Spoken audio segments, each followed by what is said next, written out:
Side Rizvi welcome and welcome back to my channel जहां मिलता है मोटिवेशन लर्निंग और एक नई सोच। Let's grow together and let's become the best version of yourself. So in today's video we are just going to learn 10 important questions. Like इस video में मैं बात करने वाली हूँ 10 मोस्ट इंपॉर्टेंट क्वेश्चंस की. एंड ये क्वेश्चंस लाइक प्रीवियस ईयर्स में बहुत ज़्यादा लाइक फ्रिक्वेंटली आस्क्ड क्वेश्चंस हैं. और ये वीडियो लाइक उन लोगों के लिए है लाइक अगर उन्होंने अभी तक मतलब अगर आपका 2-3 दिन बाद एग्ज़ाम है और अगर आपने अभी सिलेबस कवर नहीं कर पाया है तो आप चाहो तो आप इन 10 क्वेश्चंस को प्रिपेयर करके जाओ, आप अच्छा स्कोर कर सकते हो. एंड और जिन लोगों ने अच्छे से सिलेबस कवर किया है उनके लिए भी ये हेल्पफुल हो सकते हैं, क्योंकि इसलिए ये क्वेश्चंस जो हैं वो बहुत ज़्यादा फ्रिक्वेंटली आस्क्ड क्वेश्चंस है. प्रीवियस ईयर के क्वेश्चंस पेपर मैंने मॉडल पेपर को एनालिसिस किया. लाइक मैंने पास्ट 10 ईयर के क्वेश्चन पेपर्स उठाए, उसमें एनालिसिस किया. तो ये क्वेश्चंस जो मैं आज बात करने वाली हूँ इस वीडियो में वो बहुत ज़्यादा लाइक ट्रेंड में हैं, बहुत ज़्यादा फ्रिक्वेंटली आस्क है, बहुत ज़्यादा बार पूछे गए हैं. तो ये वीडियो जो है वो आपके लिए बहुत ज़्यादा इंपॉर्टेंट होने वाली है. तो यस, चलते हैं, स्टार्ट करते हैं वीडियो को. आज हम लोग बात करने वाले हैं 10 मोस्ट इम्पॉर्टेंट क्वेश्चंस लाइक जो फ्रिक्वेंटली आज क्वेश्चन है, जो प्रीवियस ईयर में काफ़ी बार पूछे जा रहे हैं, जिनका आने का रेशियो काफ़ी है. तो ये जो पेपर आज हम लोग बात करने वाले हैं वो सेकंड पेपर है, that is environmental biology, wild life and toxicology. इसके हम 10 मोस्ट इम्पॉर्टेंट क्वेश्चंस देखेंगे. ये आपके लिए बहुत हेल्पफुल वीडियो रह सकती है एंड इसको प्लीज़ ज़रूर लास्ट तक देखें. तो चलिए देखते हैं कि पहला क्वेश्चन क्या है. तो पहला जो क्वेश्चन है that is what do you understand by biogeochemical cycles. तो बायोजियोकेमिकल साइकिल्स का मतलब है like carbon cycle, phosphorus cycle, nitrogen cycle. तो इनको बारे में आपको लिखना रहेगा. आप इनको डायग्राम की हेल्प से भी समझा सकते हो. तो मोस्टली ये जो क्वेश्चन है अगर शॉर्ट में आएगा तो आपसे सिर्फ बायोजियोकेमिकल साइकिल के बारे में पूछेगा. तो आप लाइक थोड़ा थोड़ा nitrogen cycle, carbon cycle and phosphorus cycle के बारे में लिख सकते हो. एंड लॉन्ग में पूछा जाए तो आप डिटेल में लिखिएगा. और इनकी डायग्राम्स लाइक काफ़ी ईजी हैं, जो हम लोगों ने छोटी क्लासेस में बनाए हुए रहते हैं. लाइक बहुत ज़्यादा टफ डायग्राम्स नहीं होंगे, तो आप वो बना सकते हो. तो आप फुल मार्क्स कैरी कर सकते हो. सेकेंड क्वेश्चन जो हमारे पास है that is what are most important toxicological principles related to the dose response relationship and individual susceptibility. अब सस्केप्टिबिलिटी का मतलब होता है सेंसिटिव. ठीक है, तो ये जो क्वेश्चन है वो आया है यूनिट 4 से. पेपर सेकंड के यूनिट 4 से ये क्वेश्चन पूछा गया है, जिसमें हमको एक्सपोजर ऑफ टॉक्सिकेंट्स के बारे में हम पढ़ते हैं, वहाँ से ये क्वेश्चन आया है. एंड इसके बारे में आपको लिख देना है. ओके, थर्ड क्वेश्चन हमारे पास जो है तो इसमें हमको ऑप्शंस दिए गए हैं. लाइक हमको 4 ऑप्शंस दिए गए हैं और किसी 2 पे आपको क्या लिखना है, इनका डिफरेंशिएट करना है, मतलब इनके बीच का डिफरेंस लिखना है. तो आप इसमें से आपको जो आता हो उनमें से 2 उठाइए और 2 के बीच का डिफरेंशिएट कर दीजिए. जैसे हैबिटेट एंड निशे के बीच में कर सकते हो, टॉक्सिन एंड पॉइजन्स के बीच में कर सकते हो, मॉर्टेलिटी एंड नैटिलिटी इसके ऊपर भी कर सकते हो. ये तो हमने 12th में काफ़ी बार पढ़ा रहता है. टॉक्सिसिटी एंड हैजर्ड्स के ऊपर भी आप लिख सकते हो. इनके बीच का क्या बता सकते हो, डिफरेंस बता सकते हो. चलिए पढ़ते हैं नेक्स्ट क्वेश्चन की तरफ. तो हमारे पास जो नेक्स्ट क्वेश्चन है that is what would happen if the carbon dioxide और other greenhouse gases are removed from the earth atmosphere.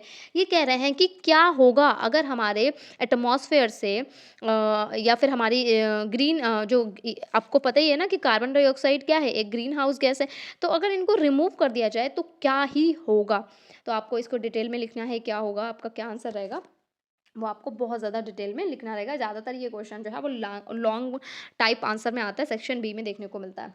ठीक है, और इसमें जैसा कि क्वेश्चन कह ही रहा है, पीछे देखेंगे अगर हम कि इसमें आपको किसी 2 के ऊपर लिखना है. तो आप चाहो तो आपको इसमें 3 ऑप्शंस दिए गए हैं, आप चाहो तो इसके ऊपर लिख सकते हो. और अदर 2 ऑप्शंस भी हैं कि ours is a throw based society, materials are used over and over again and in nature and why not with human material. तो इस क्वेश्चन को मैं let me explain you this question.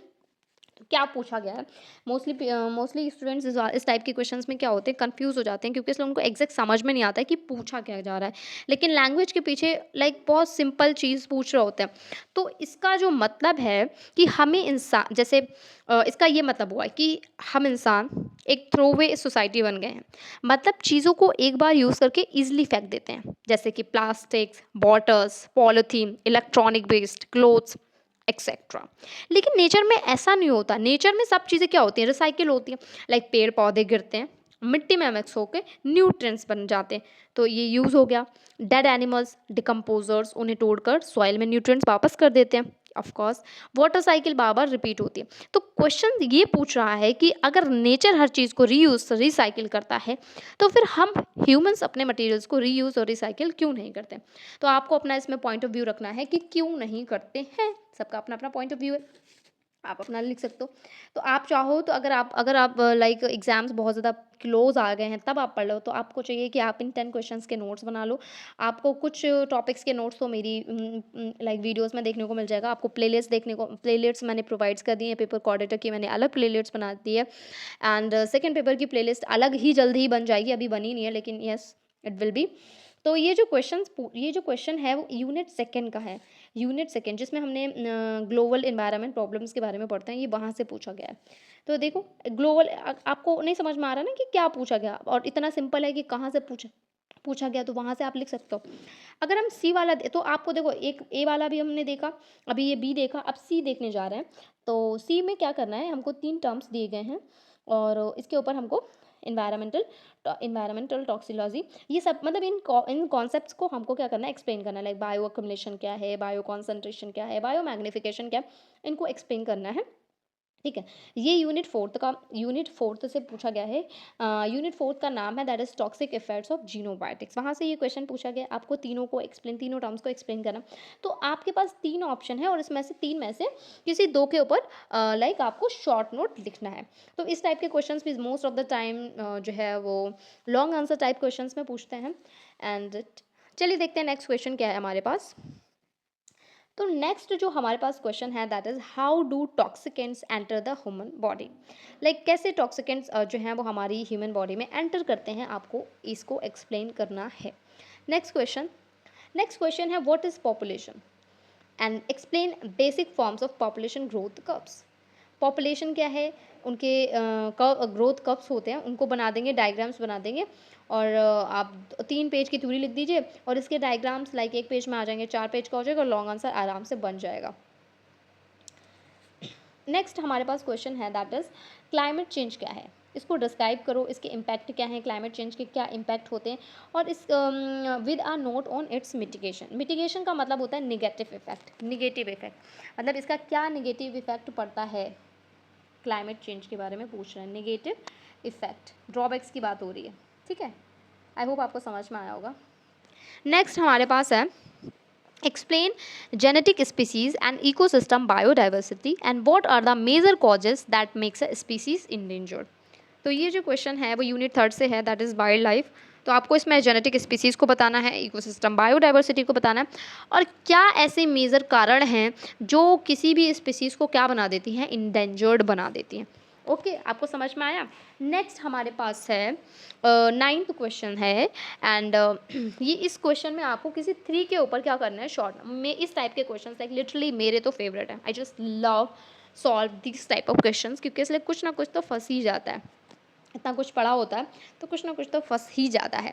तो इसमें पहला जो है हमारे पास option that is biotic potential, दूसरा है कैरिंग कैपेसिटी, तीसरा है ozone layer depletion and fourth है एमेस्टस एंड एलिजा एंड फिफ्थ है जीनोबाइटिक्स। तो अगर मैं होती तो इसमें मैं कर सकती थी ओजोन लेयर डेप्लेशन, अंडी वाला एलिजा एंड शायद मैं जीनोबाइटिक्स भी कर सकती थी। अभी जीनोबाइटिक्स मैंने पढ़ा नहीं है लेकिन ये टॉपिक बहुत फैमिलियर लग रहा है, लाइक ऐसा बहुत बार देखा टाइप से लग रहा है। तो अब हम लोग जैसे कि 9th क्वेश्चन देख चुके हैं, एक ही क्वेश्चन हमारे पास बचा है, तो आप लोग अपनी तैयारी अच्छे से रखिएगा। ऐसे नहीं है कि आप 10 क्वेश्चन के भरोसे ही बैठे रहेंगे, आपको तैयारी अच्छे से करनी है। ये टॉपिक्स जब देखने हैं जब आपको लगता है कि किसी रीज़न की वजह से आपकी तैयारी रह जा रही है, हो जाता है कभी कभी कि कोई प्रॉब्लम आ जाती है उसकी वजह से हम पढ़ नहीं पाते हैं, तब आपके लिए ये वीडियो और ज़्यादा हेल्पफुल रहेगी। एंड चलिए देखते हैं नेक्स्ट क्वेश्चन क्या है। तो नेक्स्ट क्वेश्चन जो हमारे पास है दैट इज़ इस type biotransformation of xenobiotics and ये देख रहे हैं आप, जीनोबायोटिक्स के बारे में 3 बार पूछा गया है। ठीक है, and bio transformation of genobiotics and explain the type of biotransformation reaction and enzymes involved in biotransformation and name 3 main factors that affect biotransformation। यानी कि आपको बताना है biotransformation क्या है जीनोबायोटिक्स की एंड biotransformation के टाइप्स बताना है, कौन कौन से enzymes इन्वॉल्व होते हैं वो बताना है और 3 मेन फैक्टर्स बताना है जो बायो ट्रांसफॉर्मेशन को इफेक्ट करते हैं। आई होप आपको इतना समझ में आया होगा। तो yes, that's it for today's video. And अगर आपको वीडियो पसंद आई हो तो just like the video, subscribe the channel.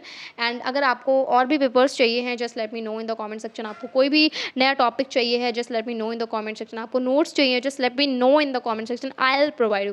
Okay, मिलते हैं नेक्स्ट वीडियो में। डलन, bye bye, keep learning, keep growing.